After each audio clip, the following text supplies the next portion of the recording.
Nice दोस्तों, शुरुआत करते हैं आज के इस वीडियो को। स्वागत करता हूं सभी का इस चैनल पे। तो दोस्तों आज का वीडियो कुछ इंपॉर्टेंट डेटा के साथ है, कुछ इंपॉर्टेंट अपडेट्स है। तो सारी बातें हम डिस्कस करेंगे, इसलिए वीडियो को ध्यान से जरूर देखें। शुरू करते हैं, लेकिन आगे बढ़ते हैं उससे पहले इंपॉर्टेंट अपडेट। बाजार की अगर रेगुलर अपडेट चाहते हैं तो नीचे दिए डिस्क्रिप्शन बॉक्स में आपको लिंक मिल जाएगा व्हाट्सअप चैनल का। फॉलो करें उस चैनल को। उस चैनल के माध्यम से बहुत सारे आपके डाउट जो है वो क्लियर होंगे। मार्केट में पोजीशंस क्या चलती है स्टॉक्स की, किस कंपनी को क्या फ़ायदा होता है, किस कंपनी के पास क्या ऑर्डर आता है, ये सारी प्रॉपर डिटेलिंग आपको उस चैनल के माध्यम से मिलेगी, जो कि फ्री ऑफ कॉस्ट है, कोई चार्जेस नहीं है। तो ये एक व्हाट्सएप ग्रुप है, तो ज़रूर फॉलो करें उस ग्रुप को। इसके साथ साथ दोस्तों हमने एक ऐप भी लॉन्च किया है। अगर आपने ऐप डाउनलोड अभी तक नहीं किया तो ज़रूर डाउनलोड करें, क्योंकि उस ऐप के माध्यम से भी आपको बहुत सारी चीज़ें मिलेंगी। मार्केट में कौन से स्टॉक जो है पोजीशंस के साथ आगे बढ़ेंगे मुनाफे के तौर पे। अब जो है मार्केट जो है रिबाउंड हो चुका है या रिबाउंड हो रहा है। इनफैक्ट मार्केट में जो तेज़ी अब शुरू हो चुकी है उसका अगर फ़ायदा सही तरीके से उठाना है तो ज़रूर उस ऐप को डाउनलोड करके फर्दर प्रोसेस करें। अब आगे बढ़ते हैं, शुरू करते हैं आज के इस वीडियो को। सबसे पहले देखें तो एक्टिविटी एफआईएस और डीआईस, जो कि अगर हम देखें तो आज है 23 तारीख 23 अप्रैल।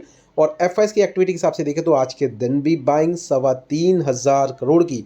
और इसी के साथ कहें तो दोस्तों लगातार हम कह सकते हैं बाइंग का पैटर्न हमें देखने को मिलेगा। देख सकते हैं यहाँ भी बाइंग है, यहाँ भी, यहाँ भी, यहाँ भी। तो लगातार कह सकते हैं लगभग 6-7 दिन से बाइंग हो रही है। मार्केट की बात करें तो कह सकते हैं अच्छी नोट के साथ है। हालांकि अगर देखें तो ये देखा गया है, ऑब्जर्व किया गया है कि जब एफआईएस की बाइंग होती है तो डीआईएस की तरफ से सेलिंग होती है। तो यहाँ देखें तो डीआईएस की सेलिंग जो है लगभग ऑलमोस्ट 1234 करोड़ के करीब की है। अब दोस्तों आगे बढ़ते हैं, बात करते हैं यूएस बाजार। तो देख सकते हैं मार्केट की ओपनिंग हो चुकी है एंड फिलहाल लगभग 2.5% के आसपास की तेज़ी कह सकते हैं, उससे भी ज़्यादा 1000 पॉइंट के आसपास की ग्रोथ नज़र आ रही है। सिचुएशन काफ़ी बेहतर है, देख सकते हैं ओपनिंग भी काफ़ी अच्छी हुई है और कह सकते हैं मार्केट कह सकते हैं इसी तरीके से परफॉर्म करता रहा तो इसकी क्लोजिंग भी एक हरी निशान के साथ होगी और वो भी बेहतर तरीके से। तो कल के दिन तैयार रहिए फिर से एक अच्छे नोट के साथ, अच्छे मूव के लिए। तो पैटर्न्स क्या रहना चाहिए, इसके साथ साथ कुछ इंपॉर्टेंट डिटेल्स है वो भी हम कवर करने वाले हैं, तो वीडियो को ध्यान से पूरा ज़रूर देखें। नेक्स्ट दोस्तों अगर बात करें तो देख सकते हैं गोल्ड में हल्की सी गिरावट, जो कि फिलहाल अभी 98,900 के करीब देखने को मिल रहा है। वैसे तो दोस्तों अगर बात करें तो 1 लाख के लेवल को इसने ऑलरेडी टच किया है और क्रॉस भी किया है। तो इक्विटी में अब जो थोड़ी सी वो स्ट्रेंथ आ रही है, जिसके कारण कह सकते हैं गोल्ड में थोड़ी बहुत प्रॉफिट बुकिंग, जिसका पैसा जो है डाइवर्शन के रूप में इंडियन इक्विटी मार्केट पे या फिर इक्विटी सेगमेंट में हमें देखने को मिलेगा। अब दोस्तों जो इक्विटी मार्केट में तेज़ी नज़र आ रही है, जिसका डाइवर्शन कह सकते हैं इक्विटी मार्केट में देखने को मिलेगा, क्योंकि अब जो है गोल्ड मार्केट से थोड़ा बहुत पैसा जो है निकल के डाइवर्शन होगा इक्विटी मार्केट में। तो ये ऑब्जर्वेशन हमेशा हमें देखने को मिलेगी। लेकिन हाँ, इतनी भी गिरावट नहीं होगी गोल्ड में कि ये गिर के लगभग आपको 50,000 या 60,000 इवन 70,000 तक भी जाता हुआ देखने को नहीं मिलेगा। गिरावट होती है गोल्ड में, एटलीस्ट लगभग 10 से 15 या 20% का एक्सपेक्टेशन कर सकते हैं, या 15% का एक्सपेक्टेशन कर सकते हैं, इससे ज़्यादा गिरावट नहीं होती है। तो ध्यान रखें, ज़्यादा नेगेटिव होने की ज़रूरत नहीं है। जिनके पास भी गोल्ड के ईटीएफ्स है, पोजीशंस को होल्ड करना चाहते हैं तो होल्ड कीजिए। लेकिन अगर इक्विटी मार्केट से पैसा निकालना चाहते हैं तो इस बात का ध्यान रखें कि ईटीएफ मार्केट से निकल के गोल्ड मार्केट में अगर इक्विटी मार्केट में आते हैं तो समय एटलीस्ट देना पड़ेगा और सिलेक्टिव स्टॉक के साथ चलना पड़ेगा। तो ये ध्यान में आपको रखना है, तो इस पर नज़र रख सकते हैं। अब रही बात दोस्तों एक्चुअल रीज़न, अगर बात करते हैं डो जोन में जो रैली दिख रही है उसके पीछे का रीज़न क्या है, तो बेसिकली देख सकते हैं जो बातें हमने इससे पहले डिस्कस की थी सेम ऐसी चीज़ें नज़र आ रही है। यहाँ देखने को मिलेगा दोस्तों एक तरीके का होप, देख सकते हैं hope that US China trade tension could soon ease, मतलब बहुत जल्द ये चीज़ें जो है ख़त्म होती नजर आएंगी। इसके साथ साथ दोस्तों देख सकते हैं यहाँ पे मिस्टर पॉल जी के बारे में बताया गया है। देख सकते हैं उनकी तरफ से भी किसी भी तरीके का कोई नेगेटिव कमेंट्स हमें देखने को नहीं मिलेगा ट्रंप की तरफ से, कि जो कि पॉल जी के लिए रहेगा। और फिलहाल देख सकते हैं ये सारी बातें यहाँ पे डिटेल के तौर पे आपको देखने को मिल जाएगी। देख सकते हैं यहाँ पे सारी चीज़ें मेंशन्ड है। मंगलवार के दिन के सारे दिन ये सारी चीज़ें रिवील हुई है, जहाँ पे ट्रेड टॉक को लेके अप्रोच हुआ है चाइना के साथ में। और जो फिलहाल जो कंसिडरेशन है बेसिकली इस चीज़ को लेके, टैरिफ प्लान्स को लेके, इस पर थोड़ा बहुत कंसिडरेशन किया जा सकता है। तो देखते हैं एक्चुअल डेटा क्या निकल के आएगा, ये तो हमें आने वाले समय में पता लगेगा। लेकिन फिलहाल कहेंगे मार्केट का मूड तो सुधरा हुआ नजर आ रहा है, जिसका डाइवर्शन हम कह सकते हैं कल के दिन इंडियन मार्केट पर भी देखने को मिलेगा। अब दोस्तों नेक्स्ट अगर बात करें तो आईटी नंबर्स, आईटी सेक्टर के नंबर जो डिक्लेयर हो रहे हैं अब फिलहाल सबसे इंपॉर्टेंट नंबर ये भी कंसिडर किया जा रहा है बेसिकली एलटीआई माइंट्री को लेके। तो यहाँ देखें तो यहाँ पे भी अप्रोच आज के दिन आपको लगभग तेज़ी के साथ देखने को मिलेगी, 5% के आसपास की मूवमेंट। एलटीआई माइंट्री की अगर बात करें तो दोस्तों कुछ अच्छे नोट्स भी हैं। जो कि अगर यहाँ पर ऑब्जर्व करें तो देख सकते हैं Q4 के जो नंबर डिक्लेयर किए गए यहाँ पे नेट प्रॉफिट आपको लगभग 2.6% के साथ बढ़ता हुआ देखने को मिलेगा ईयर ऑन ईयर बेसिस के हिसाब से। और इसके साथ साथ कंपनी की तरफ से डिविडेंड भी डिक्लेयर किया हुआ है जिसकी वैल्यूएशन लगभग ₹45 है पर इक्विटी शेयर। इसके साथ साथ अगर बात करें तो दोस्तों देख सकते हैं ईबिटा मार्जिन। तो revenue growth and EBITDA margin की बात करें तो लगभग फिलहाल 14.5% के साथ देखने को मिलेगा। हालांकि अगर देखें तो रिटर्न ऑफ परसेंटेज अगर देखें तो इतना ज़्यादा आपको देखने को नहीं मिलेगा जस्ट बिकॉज ऑफ ये लार्ज कैप कैटेगरी कंपनियां हैं। तो लार्ज कैप कैटेगरीज में अगर हम देखें तो लगभग 2% या 5% का प्रॉफिट भी बढ़ता है ना, तो वो भी काफ़ी बड़े अमाउंट पे होता है एज़ कम्पेयर टू जो छोटी कंपनी है। वहाँ पे हमने कई बार देखा 40% का मुनाफा हुआ ईयर ऑन ईयर बेसिस पे, 60% तक का भी मुनाफा हमने देखा है। लेकिन ये जो लार्ज कैप कंपनीज होती है ना, जैसे TCS की बात कर ले या फिर हम बात कर ले LTI माइंट्री की बात कर ले, इन्फोसिस की बात करें, विप्रो की बात करें, इन सब कंपनीज पे अगर 2% 3% का भी मुनाफा होता है ना, तो भी ये अच्छा नोट ही माना जाता है। और एक्सपेक्टेशन की अगर बात करें तो इन कंपनीज से काफ़ी ज़्यादा होती है मार्केट को, इसलिए स्टॉक्स में आपको मूवमेंट इस कैटेगरी के हिसाब से देखने को मिलेगी। आज की बात करें तो आज का जो सिनेरियो था वो डिफरेंट रहा है IT सेक्टर को लेके, और वो कंसर्न पॉइंट इस वजह से रहा है दोस्तों बिकॉज कह सकते हैं Q1 के जो नंबर्स आएंगे, मतलब जो 2025-26 का जो फाइनेंशियल ईयर होगा वो बेहतर होगा IT सेक्टर के लिए, जिसकी वजह से मार्केट में एक तरीके का होप है IT सेगमेंट को लेके जो कि बाइंग के रूप में हमें नजर आया है। तो ये कुछ पॉइंट्स हैं। अगर बात करें इसके साथ साथ और भी बहुत सारी चीज़ें कंडक्ट होती है IT सेगमेंट में, जैसे ग्रोथ प्रोस्पेक्टिव की अगर बात करें तो ग्रोथ प्रोस्पेक्टिव भी काफ़ी कह सकते हैं किसी भी कंट्री की बात करें तो वहाँ पे निर्भरता IT सेगमेंट पे होती है। तो यहाँ पे इस चीज़ का भी अच्छा खासा प्रभाव पड़ रहा है क्योंकि यहाँ पे डेवलपमेंट मतलब इंडियन मार्केट अभी भी इमर्जिंग मार्केट है और डेवलपिंग कंट्री है, अभी तक डेवलप कंट्री नहीं हुई है। तो ये भी एक कंसर्न पॉइंट है मार्केट के लिहाज से, तो इस पर भी ध्यान रखें।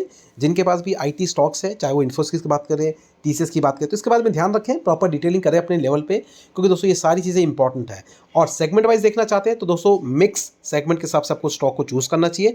मतलब सिर्फ और सिर्फ लार्ज कैप कैटेगरी की तरफ ही ध्यान आपको नहीं देना है, लार्ज कैप के साथ साथ mid cap category and small cap category का भी पोर्शन रखना है, क्योंकि यहाँ पे जो मिड एंड स्मॉल कैप का जो रोल होता है ना, वो बेसिकली तेज़ी के लिए होता है, और लार्ज कैप का जो रोल होता है वो बेसिकली पोर्टफोलियो को स्टेबल करने के लिए होता है। क्योंकि अगर पूरी की पूरी पोर्टफोलियो की अगर बात करें तो लार्ज कैप कैटेगरी के लिए बना लेंगे तो आपको मुनाफा वैसा नहीं मिलेगा जैसा आपने एक्सपेक्ट किया। लेकिन आप मिक्स कंसेंट्रेशन में मिलाएंगे, मिक्स कह सकते हैं पोजीशन के साथ पोर्टफोलियो को बिल्डअप करेंगे, तो वहाँ पे mid cap and small cap की तरफ से आपको तेज़ी भी मिलेगी एंड समहाउ स्टेबिलिटी कह सकते हैं लार्ज कैप की तरफ से मिलेगी, जो कि समहाउ पूरे ओवरऑल पोर्टफोलियो को एक सही दिशा के साथ लेके जा सकते हैं। तो ये चीज़ें को ध्यान में आपको रखना है।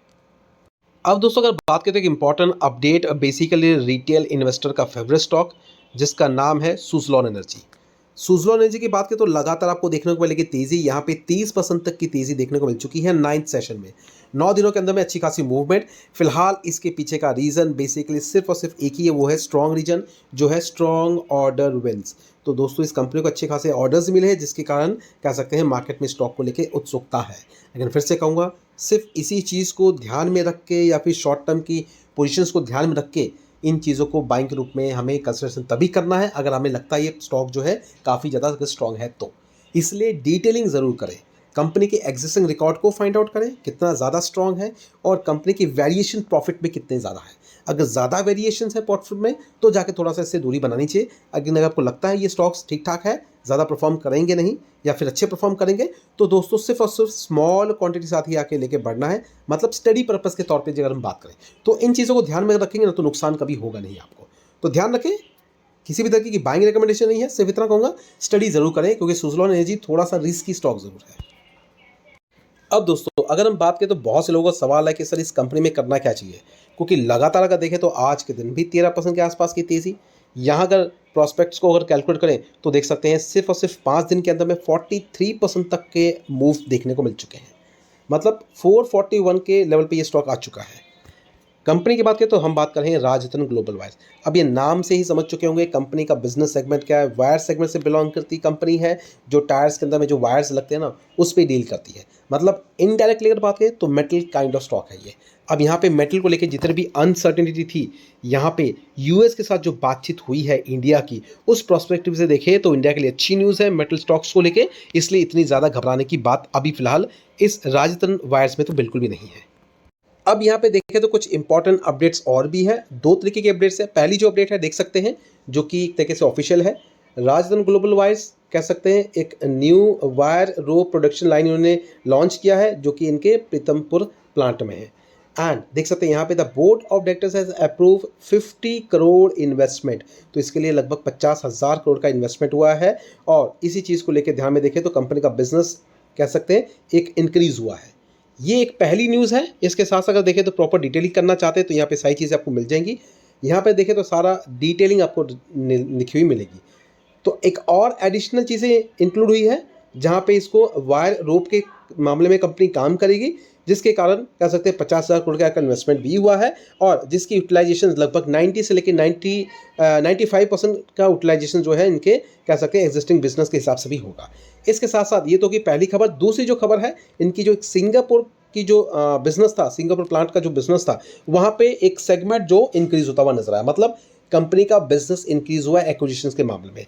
तो कह सकते हैं वहाँ पर भी अच्छी न्यूज़ आई है जिसके कारण स्टॉक्स में मूवमेंट लगातार 2-3 दिन से हमें दिख रही है। अब रही बात आने वाले समय में, एज सच नहीं है कि आपको सीधा जाके पोजीशंस को ऐड कर लेना है। सिंपल सी बात है, कंपनी के नंबर्स को भी ऑब्जर्व करना है जो कि कंपनी के डिक्लेयर हो चुके हैं क्वार्टरली नंबर्स। अगर देखें नंबर्स मार्च महीने के जो कि इसी क्वार्टर के हैं, सेल्स में आपको 251 करोड़ के आसपास की दिखने को मिलेगी जो कि लास्ट क्वार्टर के मुकाबले बेहतर है, लास्ट ईयर के मुकाबले भी बेहतर है। जहां आपको प्रॉफिट भी अगर देखें तो प्रॉफिट भी आपको लगभग 9 करोड़ से बढ़ के सीधा 15 करोड़ तक देखने को मिलेगा। मतलब डबल हो चुका है क्वार्टरली। सिग्निफिकेंटली अगर देखें तो ईयरली थोड़ा बहुत गिरावट जरूर है, कोई फर्क नहीं पड़ता। बिजनेस एक्चुअली क्या है, फिर से रिबाउंड हो रहा है, बिजनेस आगे बढ़ता हुआ नजर आ रहा है। इसके साथ साथ भी अगर देखें तो एफआईएस की होल्डिंग भी इंक्रीज हुई है जो कि अगर देखें तो पहले थी होल्डिंग 0.16%, अभी आप देख सकते हैं 0.21% के करीब। और प्रोमोटर्स अभी भी स्ट्रांगली होल्ड करते हैं 65.13% के करीब। तो राजस्थान वायर के लिए अगर बात करें तो फ्रेश पोजीशन के लिए थोड़ा सा वेट करें, अभी ऐड नहीं करना है, लेकिन हाँ एग्जिस्टिंग पोजीशन आपके पास है तो कंटिन्यू करें क्योंकि यहाँ पे कुछ अच्छी चीज़ें और आपको नजर आएगी बहुत जल्द। कुछ प्रोडक्शंस हाउस और आपको इसके साथ जुड़ते हुए नजर आएंगे जिसके बिहार पे कंपनी का जो मूवमेंट है वो अच्छे नोट के साथ देखना पड़ेगा। तो जितनी भी नेगेटिविटी थी राजस्थान ग्लोबल वायर की वजह से वो सारी चीज़ें अब मोस्ट प्रोबेबली निकल चुकी हैं।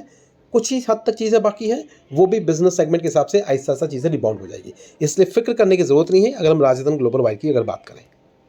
नेक्स्ट अगर बात करें दोस्तों एक वायर सेगमेंट, वायर मतलब जो कि इलेक्ट्रिकल वायर की अगर बात करें तो यहाँ पे केबल्स एंड वायर की बात हो रही है। तो पॉलीकैब वायर की बात करें तो यहाँ पे ध्यान रखें आज के दिन लगभग ऑलमोस्ट 0.25% के आसपास की तेजी अच्छे नोट के साथ है, 45 के आसपास का पी रेशियो है। इनफैक्ट ये पूरे सेगमेंट की अगर बात करें तो दोस्तों ये बहुत इंपॉर्टेंट सेगमेंट है और इस बार के क्वार्टरली नंबर उससे भी ज़्यादा इंपॉर्टेंट है।